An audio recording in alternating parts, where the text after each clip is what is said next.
Meus irmãos, definitivamente o orgulho é um pecado devastador. C.S. Lewis, ele disse que o pecado do orgulho na realidade é o grande pecado. Poderíamos discordar teologicamente em algum momento dele, a fim de não considerarmos os outros pecados menos graves que o orgulho. Mas que de fato o orgulho ele é devastador, ele é. O orgulho faz com que nos sintamos maior do que verdadeiramente somos, por exemplo. O orgulho faz com que não baixemos a cabeça para ninguém. O orgulho tira a capacidade de reconhecermos que o outro é maior do que nós. O orgulho, meus irmãos, tinha a capacidade de não permitir que compreendamos a manifestação da graça de Deus. Porque o orgulhoso, ele não gosta de nada de graça. O orgulhoso, ele tem dificuldade de receber algo de alguém, pois ele sempre acha que alguém está tentando lhe destruir. O orgulhoso, ele tem a capacidade de se sentir devedor a Deus a ponto de querer retribuir aquilo que Deus faz. O que é absolutamente impossível. Porque se é de graça, significa que não há nenhum bem em mim, não há nenhum bem moral, ético, espiritual, que eu possa retribuir aquilo que Deus me deu de graça. A salvação, por exemplo, é um ato soberano de Deus. Um coração orgulhoso, ele tenta determinar os seus dias.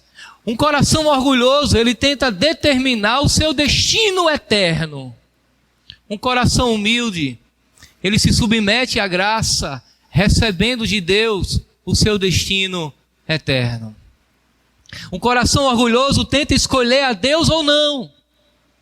Um coração humilde se submete à ação soberana da graça de Deus. Se apresenta diante de Deus com as mãos vazias, sem nada apresentar.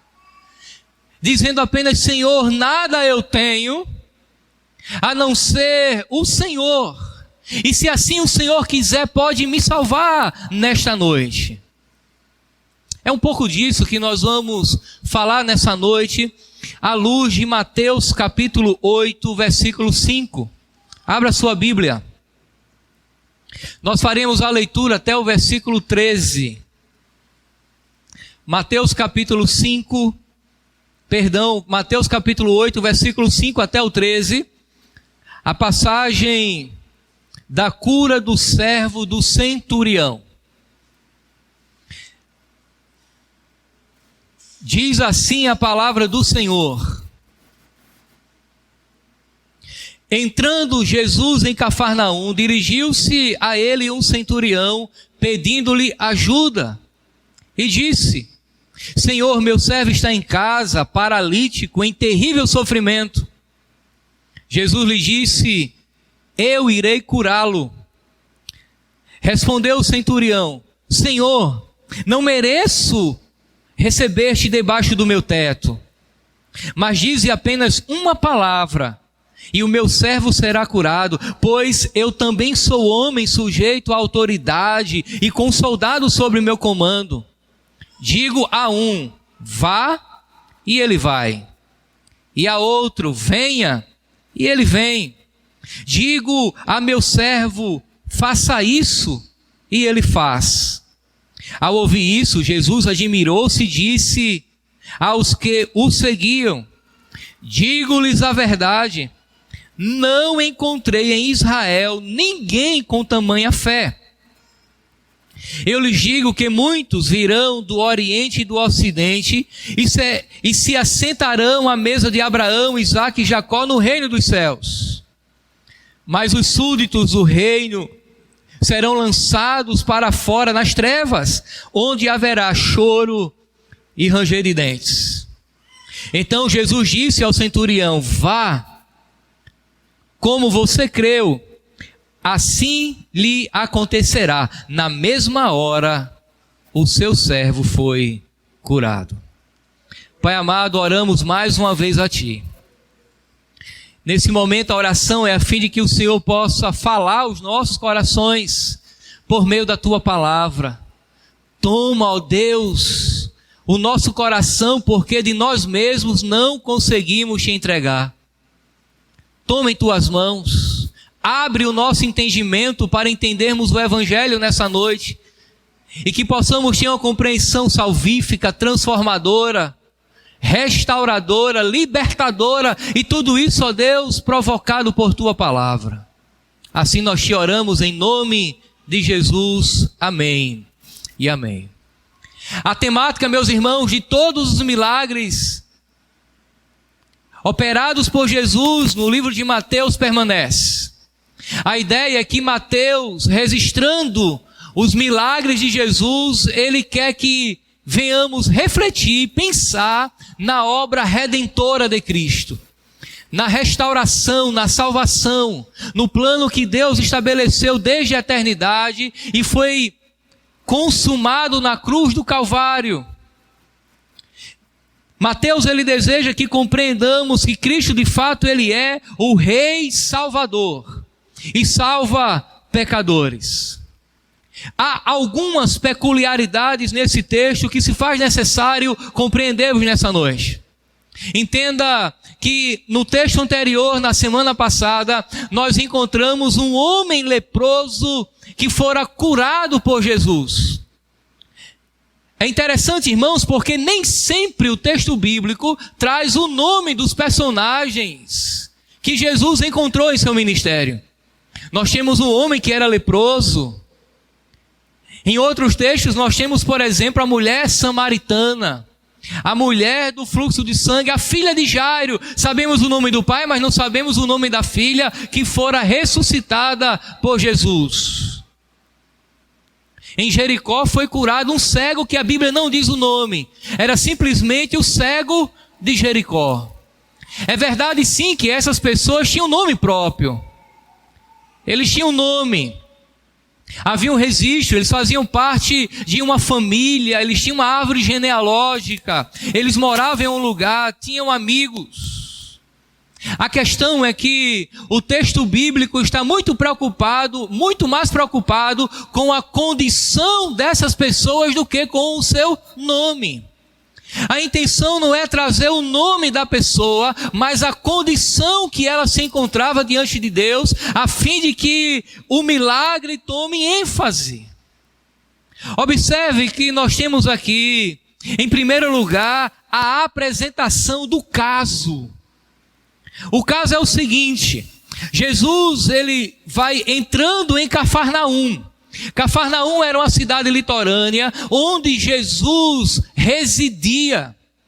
Alguns estudiosos dizem que em Cafarnaum Jesus ele plantou ou fundou uma espécie de uma base missionária, porque era exatamente dali que ele saía para pregar o evangelho e executar a missão de pregar o evangelho do reino. Em seguida, o texto bíblico diz que dirigiu-se a ele um centurião. O texto, meus irmãos, repito, não diz o nome, mas diz que ele era um centurião. Mas o que é um centurião? Um centurião era um soldado romano. Mas ele não era um soldado qualquer, ele era um militar responsável por um grupo de 100. O exército romano era dividido em legiões, e as legiões eram divididas em centúrias. E cada centúria era formada por 100 pessoas, 100 soldados, liderado por um homem. Este homem era um centurião, e ele vai pedir ajuda a Jesus. Ele é, meus irmãos, um representante do Império Romano diante dos judeus. E isso traz toda uma problemática, porque ele não era um homem qualquer. Ele tinha uma postura diante da sociedade do lá e então que lhe colocava em uma condição desfavorável. Ele era uma persona não grata. Perceba que o problema do homem do texto anterior, dos versos de 1 a 4 era a enfermidade no seu corpo, era a lepra. O problema deste homem é que ele era um centurião. Os judeus não gostavam dos centuriões. Por quê? Porque ele era o representante de um estado opressor. O Império Romano dominava sobre os judeus. O Império Romano era quem determinava as regras cujos judeus deveriam obedecer. Ele era o representante da lei, mas não da lei judaica, de uma lei determinada por gentios. O verso 6 diz que esse homem, ele aproximou de Jesus e pediu ajuda. E ele disse: Senhor, o meu servo está em casa, paralítico, em terrível sofrimento. Nos parece, irmãos, que esse centurião, ele não é o pior dos centuriões. À luz do texto de Lucas, capítulo 7, é possível afirmar com certeza até que ele tinha um bom relacionamento com os judeus. Lucas capítulo 7 diz que ele até construiu uma sinagoga para os judeus. Ele era de boa convivência, diferente talvez da maioria dos centuriões. Ele conhecia até as leis judaicas e muito provavelmente já era temente a Deus em alguma medida. Mas o que nos chama a atenção aqui é o fato desse homem ir em busca de Jesus no momento da sua necessidade. Ele tem um problema que ele não consegue resolver. O texto bíblico diz que o seu servo está paralítico e em terrível sofrimento. Nós não sabemos necessariamente que enfermidade era esta. Simon Kissmaker, ele se atreve a dizer que era uma espécie de paraplegia que provocava espasmos musculares muito fortes, a ponto de provocar um sofrimento intenso e levá-lo talvez até a morte. Mas o que é que nos chama a atenção aqui? É que no momento da necessidade, este homem recorre a Jesus. No momento em que nós nos deparamos com as impossibilidades, é exatamente nesse momento, meus irmãos, que nós reconhecemos que Cristo é a fonte de todos os nossos recursos. Perceba que no Evangelho de Marcos nós temos o relato de uma mulher que já havia perdido todos os seus bens com os médicos da época para curar uma hemorragia que nunca cessava. Ela entendeu que tocando em Jesus, o seu problema era resolvido. A grande questão é quando nós demoramos a entender isso. E aqui eu não estou dizendo que não devemos ir aos médicos, tomar a medicação recomendada ou receitada. Não é isso que eu estou dizendo. Eu estou dizendo é que no momento em que tudo isso é insuficiente, pois entendemos que é também uma ação divina, mas se Deus assim não quiser, nós temos que recorrer exclusivamente a Ele. Ao médico dos médicos, aquele que de fato, meus irmãos, pode resolver o nosso problema, não apenas os efeitos, mas principalmente a causa. Os médicos e a medicação, na maioria das vezes, são paliativos e tratam dos efeitos, mas a ação divina, ela vai na causa, ela vai na raiz do problema, e a raiz do problema, meus irmãos, é indiscutivelmente o pecado. Por isso nós enfermamos, por isso que nós temos problemas, deficiências, porque nós já não somos mais o que deveríamos ser. Não era para ser assim, como eu falei a semana passada, mas infelizmente é. Nós sofremos os terríveis efeitos do pecado. Mas esse homem, ele recorre a Cristo, entendendo que Jesus pode resolver o seu problema, mas necessariamente o problema não era dele. O problema era do seu servo. Servo aqui poderia ser traduzido ao pé da letra como um jovem criado ou o rapaz dele. Algumas traduções trazem meu servo, meu criado, e uma tradução ao pé da letra, o meu rapaz. Era alguém que estava sob o seu comando, era alguém que estava sob a sua tutela. E daí já revela que este é um homem piedoso, cuidadoso com o outro. O mais interessante nisso tudo é que apesar deste rapaz, que nós também não sabemos o nome, ser o alvo da ação miraculosa de Jesus, a ênfase do texto não está sobre ele. A ênfase do texto está sobre o centurião e não sobre o rapaz que foi curado.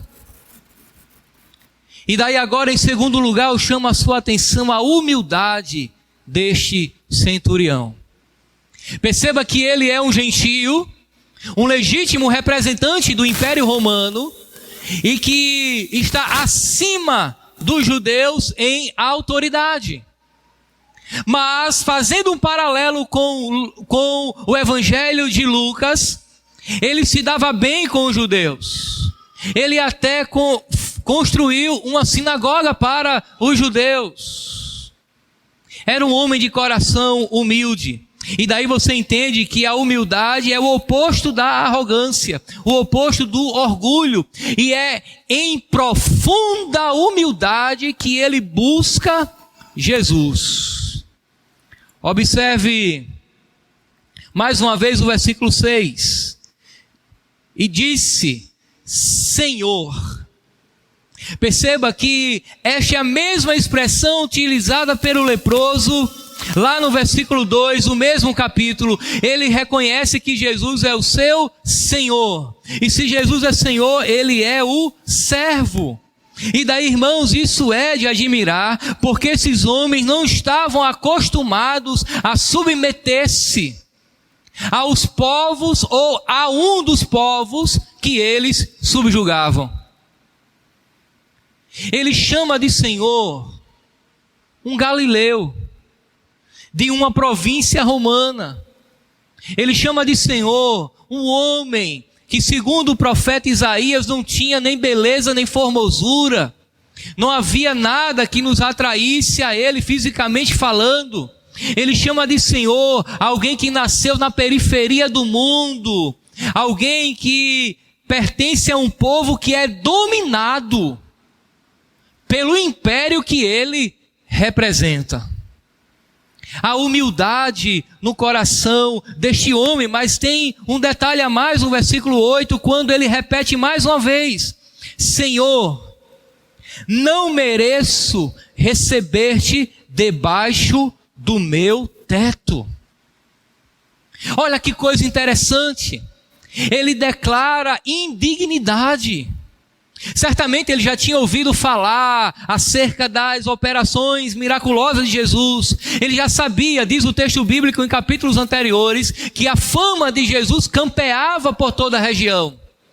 As pessoas já tinham ouvido falar da autoridade de Jesus. O capítulo 7, quando Jesus termina a pregação do Sermão do Monte, diz que a multidão estava atônita, porque percebia que ele pregava com autoridade, diferente dos escribas, por exemplo, dos mestres da lei. As pessoas percebiam a autoridade de Jesus não apenas no que ele fazia, mas no que ele falava. Não havia incompatibilidade. E aqui este homem diz: Senhor, eu não sou digno. O Senhor é por demais elevado para entrar na minha casa. O Senhor é especial demais. O Senhor é muito puro. E olha que coisa interessante agora. O leproso da passagem anterior, quando ele se aproximava de alguém, ele deixava o outro também em impureza cerimonial. Mas esse aqui não é um judeu, é um gentio. A grande questão é que os gentios acreditavam que os judeus acreditavam que o contato com o gentio também lhe deixava impuro. Para um judeu, um gentio e um samaritano servia de combustível do fogo do inferno. Para você ter ideia, uma moça judia, quando se apaixonava por um homem gentio é todo aquele que não é judeu. Quando uma moça judia, ela se apaixonava por um não judeu, um gentio, a família dela celebrava um culto fúnebre simbólico declarando a morte daquela moça para a família. Eles detestavam os gentios, eles abominavam os gentios. E agora, meus irmãos, este homem está dizendo: Senhor, eu não sou digno de o Senhor entrar na minha casa. Em outras palavras, ele está dizendo: Senhor, se o Senhor entrar, o Senhor vai se tornar cerimonialmente impuro, porque ele conhecia a lei judaica. Você percebe a humildade deste homem? Você percebe que a humildade é uma qualificação necessária, é uma qualidade necessária para todo aquele que se aproxima de Jesus. O Evangelho, meus irmãos, o Evangelho é um tiro mortal em nossos corações orgulhosos. A partir do momento que nós tomamos conhecimento de que a salvação é dada de graça, que não há nenhum esforço, não há nenhum mérito, isso é profundamente humilhante. Porque nós gostamos de pagar para ter direito sobre aquilo que compramos. Isso é comum nas nossas relações. Basta eu ou você recebermos um presente e nós já ficamos preocupados como que nós vamos devolver aquele presente, porque não queremos que aquela pessoa lá na frente fale que deu um presente e nós não agradecemos com o outro de volta. Nós não sabemos receber as coisas de graça. Sempre achamos que há outros interesses por trás. Isso, meus irmãos, está dentro do coração orgulhoso, mas aquele que se aproxima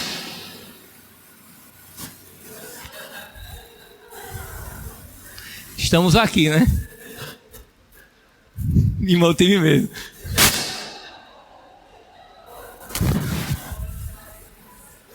Depois edita aí, tá, Vicente? Mas aquele que se aproxima de Jesus com o coração humilde de servo, meus irmãos, é recebido por Ele. É recebido por Ele. Nenhum orgulhoso entrará no reino dos céus, porque a salvação não é perdão para estes. Perceba a humildade deste centurião. Dentro desse processo, ele declara a onipotência de Cristo. Quando ele diz assim: mas dize apenas uma palavra, e o meu servo será curado, pois eu também sou homem sujeito à autoridade, e com soldados sobre o meu comando. Digo a um, vai, ele vai, a outro, vem, ele vem. Digo a meu servo, faça isso, e ele faz. Ele reconhece que Jesus é poderoso e diz: Senhor, dê apenas uma palavra, não precisa o Senhor ir à minha casa. Eu creio que o Senhor é poderoso de tal maneira que apenas um comando à distância, ele será curado. Eu também sou uma autoridade, tenho servos à minha disposição. Eu digo a um soldado, vai, ele vai, vem, ele vem. Este homem, meus irmãos, sabia o que era dar ordens, e a ordem dele tinha que ser obedecida. Partindo da realidade, da sua realidade, ele diz: Senhor, o Senhor pode fazer a mesma coisa, eu creio que o Senhor tem poder para realizar a mesma coisa, então dê uma ordem. E o meu servo, o meu criado será curado, basta uma palavra. Meus irmãos, quando Deus ele quer intervir e agir em nossas vidas, basta apenas uma palavra. Basta apenas o haja divino e tudo se faz. Basta apenas, meus irmãos, o verbo de Deus em ação e tudo veio à existência. Uma palavra e nada mais. Perceba que Jesus ele curou o leproso tocando e o envolvendo com os seus braços. Mas agora fica claro que aquele que cura de perto também cura de longe. Não há barreiras nem limites para o poder de Deus. A ação de Deus, meus irmãos, transcende o tempo, transcende o espaço. Nós podemos orar aqui e Deus agir lá no Japão. Nós podemos orar aqui e Deus ouvir as orações da igreja e alcançar quem está nos leitos dos hospitais. Aqueles que não puderam estar aqui nesta noite, por exemplo, podem ser alvo das orações intercessórias da igreja e, se assim Deus quiser, alcança cada um deles. Deus é Deus de perto, mas também é Deus de longe. O poder de Deus, meus irmãos, não tem limites. E este homem reconhece isso. Você, semelhante a ele, reconhece o poder de Deus nesta dimensão. Meus irmãos, eu chamo a sua atenção agora para a fé deste homem. A fé deste homem, ela transcende barreiras. Ela deixa Jesus extremamente admirado. O verso 10 diz que, ouvindo isto, Jesus admirou-se e disse aos que o seguiam: digo-lhes a verdade, não encontrei em Israel, não encontrei em Israel ninguém com tamanha fé. Se o orgulho é o extremo oposto da humildade, o orgulho também é o grande bloqueador da fé. Aquele que é orgulhoso no coração, ele não tem a capacidade de depender de Deus. Porque ele é autossuficiente. Ele quer resolver os seus problemas a partir da força do seu próprio braço. Ele quer conduzir, ele quer direcionar a sua vida. E a ausência da humildade no seu coração não lhe dá condições de crer em Deus. Quantos eu e você não conhecemos naqueles que batem no seu próprio bolso e diz: o meu Deus é o dinheiro. Essa frase quer dizer o seguinte: eu posso tudo que o meu dinheiro puder comprar. É bem verdade que na primeira enfermidade medonha as coisas começam a mudar. Quantos nós não conhecemos que gozam de boa e de perfeita saúde e acham que nunca irão adoecer, por exemplo? Que nunca vão precisar do outro. Eu conheço pessoas que são ágeis em ajudar o outro, mas extremamente lentas em aceitar ajuda. E às vezes isso é camuflado por uma falsa humildade. Às vezes isso é camuflado por uma falsa humildade, uma espécie de uma coisa que está ali camuflada e todo mundo acha que é porque ela é humilde, quando na realidade o orgulho domina o seu coração, corrói a sua alma. Ela não quer receber a ajuda do outro porque é a declaração da sua impotência. Ela não quer se sentir devedor ao outro. Uma falsa humildade.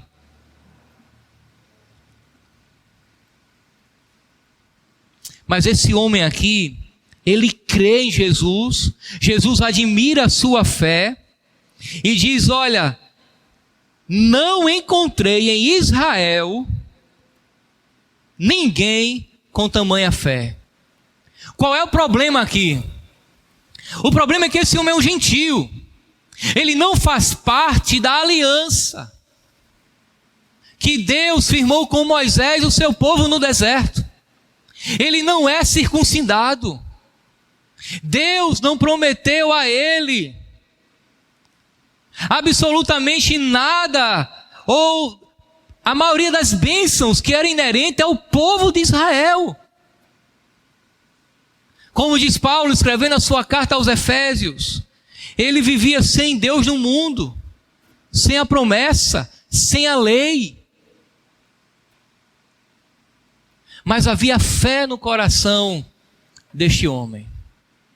Havia fé no coração desse homem, apesar de ele não ser um judeu.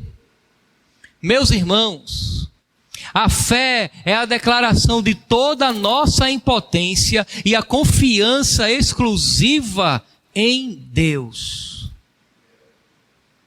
Você lembra aquela passagem do jovem rico?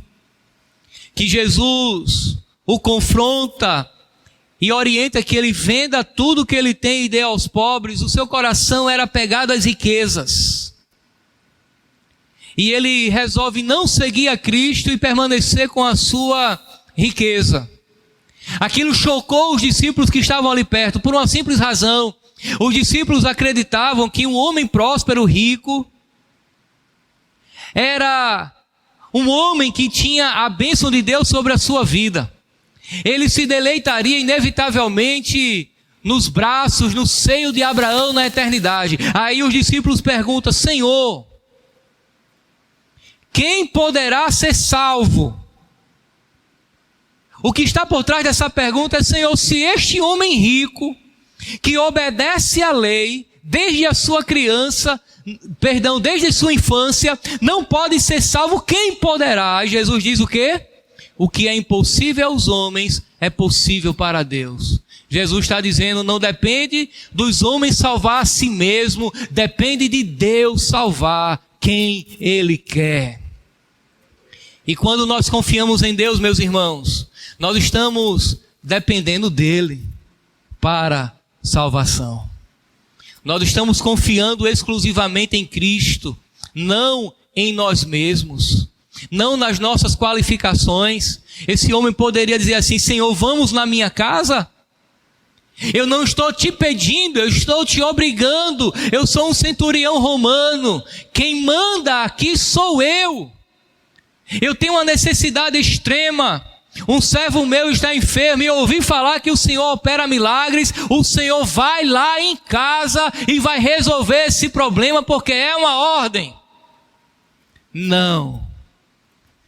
Ele diz: Senhor, eu não sou digno, o Senhor pode curar de longe. E daí Jesus diz: esse homem tem fé. Você se considera uma pessoa de fé? Como é que você identifica que de fato crê ou não crê em Deus, que confia ou não confia em Deus? Será que é pela oração que você faz fervorosa? Não. Às vezes as nossas orações mal direcionadas revelam fé na fé. Eu tenho fé que a minha fé vai resolver o problema.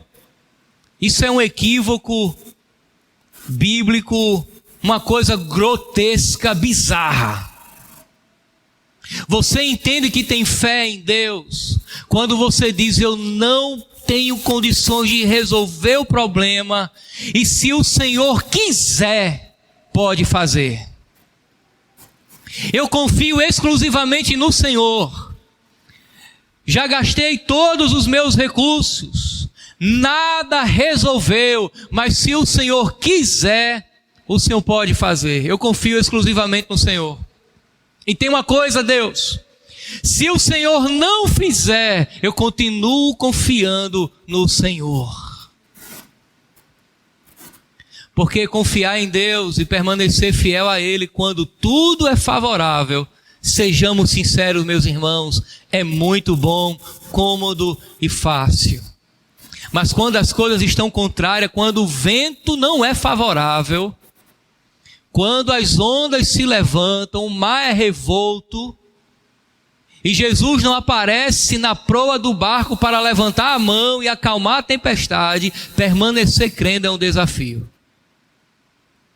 Mas a nossa fé em Deus, meus irmãos, ela deve ser inabalável. Seja na fartura ou na escassez, literalmente como é no casamento. Na doença ou no gozo da saúde plena. Tendo ou não tendo, nós temos que permanecer confiantes em Deus. Em quarto e último lugar, eu chamo a sua atenção para a declaração de Jesus. Verso 11. Eu lhes digo que muitos virão do Oriente e do Ocidente, e se assentarão à mesa com Abraão, Isaque e Jacó no reino dos céus, mas os súditos do reino serão lançados fora nas trevas, onde haverá choro e ranger de dentes. Jesus, meus irmãos, ele aproveita o ensejo, a fé deste homem que por sinal era um gentio, repito, admira e diz, olha, nem em Israel vi tamanha fé, não vi fé como essa, e diz, olha, muitos virão do Ocidente e do Oriente. Jesus agora está dizendo, ou está deixando claro, meus irmãos, a universalidade da graça. E daí eu não estou falando de universalismo. Eu não estou dizendo que não haverão condenados e que inevitavelmente Deus salvará todos os pecadores, não é isso. Eu estou falando da internacionalidade da graça, talvez seja a melhor expressão. Porque o reino de Deus ele é plural. O reino de Deus é extremamente plural, no sentido de que haverá naquele grande dia pessoas de todas as línguas, de todas as raças, de todas as nações. Hoje se fala muito, meus irmãos, em acabar com a segregação racial. Preste bem atenção. Problema de preconceito de raça ou de cor não é de hoje. É um problema, preconceito existe. Em todo lugar, preconceito existe. O problema é que a solução apresentada para resolver não resolve. O que resolve o problema do racismo é o Evangelho, é a cruz de Cristo. Quando nós entendemos que brancos e negros se curvarão à cruz, americanos, europeus, asiáticos, africanos, todos se curvarão à cruz de Cristo, está resolvido o problema do racismo. Falamos de igualdade de gênero, mas as propostas feministas são sempre equivocadas e gera sempre o mesmo problema no extremo oposto. Mas quando homens e mulheres se curvam à cruz de Cristo, são alcançados pelo Evangelho, cada um assume o seu papel definido por Deus na sociedade e na família, e está resolvido o problema de igualdade de gênero. Problemas de classe social. O rico que oprime o pobre se resolve também através do Evangelho, meus irmãos, quando todos se curvam à cruz de Cristo, tanto o servo quanto o senhor, tanto o empregado quanto o patrão, se curvam diante da cruz de Cristo, entendem que são servos de Deus. Você percebeu que o máximo que nós podemos chegar no reino de Deus é a condição de servo? Você já percebeu que no reino de Deus ninguém cresce para cima, é sempre para baixo? Porque importa que ele cresça e eu diminua. Você já percebeu que a mensagem do reino de Deus, meu irmão, não é para um povo exclusivo, um gueto, uma tribo, não é para uma etnia, não é apenas para os judeus, apesar deles pensarem dessa forma, não.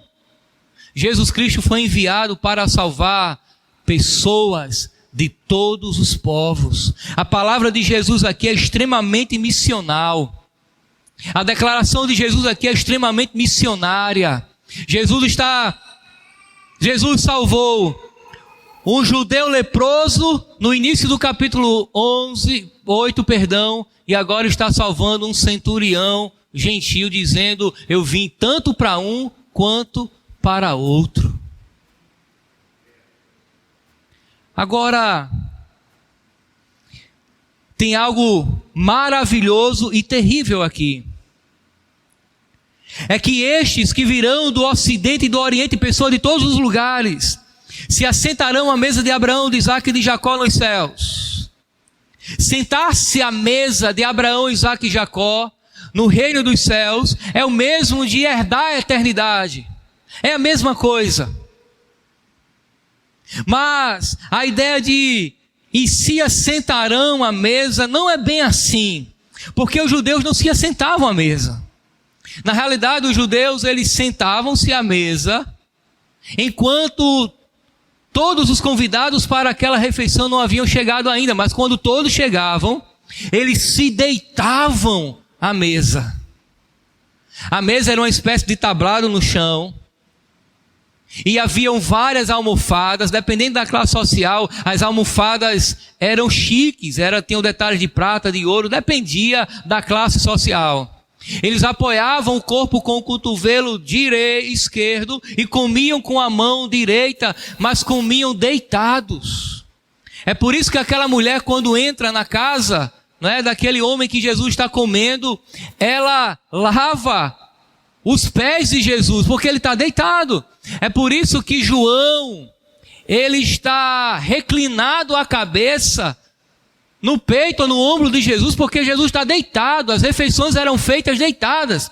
Na realidade aqui, meus irmãos, virão pessoas de todo o Oriente e o Ocidente e se deitarão à mesa com Abraão, Isaque e Jacó no reino dos céus.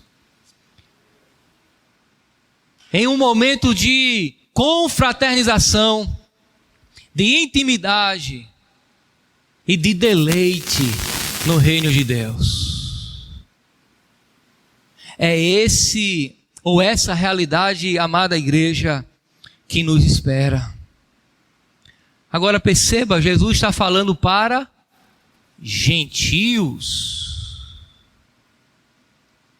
Agora ele fala para os judeus quando ele diz: mas os súditos do reino serão lançados para fora nas trevas exteriores, onde haverá choro e ranger de dentes. Jesus está dizendo: olha, a salvação alcançou os gentios e a condenação pode alcançar os judeus. Essa é a ideia dos súditos do reino aqui. Por quê? Porque os judeus entendiam que pelo simples fato de serem filhos de Abraão, já estavam carimbados para o céu. Já somos filhos de Abraão, temos a circuncisão, sinal do pacto, recebemos as tábuas da lei que Deus deu a Moisés lá no Sinai. Os profetas surgiram do nosso povo, o Messias veio do nosso povo. Como que nós não seremos salvos? Nós temos todas as qualificações físicas e espirituais para sermos salvos. É claro que Deus não nos deixará do lado de fora. E daí você entende como foi confrontador os judeus ouvirem a pregação de João Batista quando ele dizia: arrependei-vos, raça de víboras. Quem vos ensinou a fugir da ira vindoura? Aí em seguida João Batista diz: Deus pode suscitar dessas pedras filhos de Abraão. Vocês dizem que são filhos de Abraão, e qual é o problema? Tem que se arrepender. Não é por qualificação moral, porque não é por mérito. Não diz respeito à genealogia, porque no céu não haverá nepotismo eclesiástico. Tem que apresentar-se com as qualificações de Cristo. Tem que apresentar-se em humildade diante dele, pela fé receber a salvação. Você percebe que às vezes nós agimos como se fôssemos estes judeus? Religiosos. Achamos que pelo simples fato de virmos à igreja está tudo resolvido. Eu ainda não sou, mas a minha mãe é uma crente fiel. E eu vou entrar no céu a reboque. Isso não existe. Participamos de um ministério, contribuímos na obra de Deus. Nada disso, meus irmãos, é a garantia. Jesus está fazendo essas pessoas refletirem no fato de que todas as suas qualificações religiosas não é suficiente para habilitá-los à salvação. Apenas Jesus pode nos habilitar à salvação. Meus irmãos, isso é extraordinário e ao mesmo tempo terrível, porque deve nos levar a refletir na nossa disposição religiosa também. Muitos de nós frequentam os cultos de domingo à noite com a mesma disposição que frequentavam a missa anos atrás. Um movimento puramente religioso, sem nenhum nível de comprometimento com Deus. Uma fé totalmente inoperante. Uma fé totalmente inoperante, que não revela nenhum fruto do Espírito Santo. As pessoas estão mortas. Não tem a capacidade de avaliar a si mesmo e de saber se de fato o Espírito Santo testifica de sua salvação ou não. Jesus está falando, meus irmãos, de uma palavra que ele usou mais do que a palavra céu. Você sabia disso? Jesus falou muito mais no inferno do que do céu. A razão é simples. Ele queria alertar de o quão terrível é o inferno. Se o céu é um lugar de deleite, de gozo pleno, onde nós estaremos com os patriarcas, os profetas, os santos apóstolos e todo o povo de Deus eleito, o inferno, meus irmãos, é o extremo oposto. Se no céu há alegria da plena satisfação em Deus, no inferno haverá choro e ranger de dentes. E a expressão aqui é de um sofrimento que não se acaba. É de um sofrimento ininterrupto. É de uma coisa que não tem fim. E o pior, haverá uma total ausência da graça de Deus. Deus estará no céu manifestando o seu amor. E Deus estará no inferno, manifestando o seu juízo eterno sobre aqueles que não depositaram a sua fé e confiança nele. Amada igreja, em quem você tem depositado a sua fé? A sua fé se assemelha a deste centurião. O verso 13 diz que Jesus disse novamente ao centurião: vá, como você creu, assim lhe acontecerá. Na mesma hora, o seu servo foi curado. Mas a ênfase está sobre a fé deste homem. A fé que você tem é uma fé depositada em Cristo. Você creu em Jesus para a salvação. Você tem Jesus como seu Salvador, é nele quem você confia.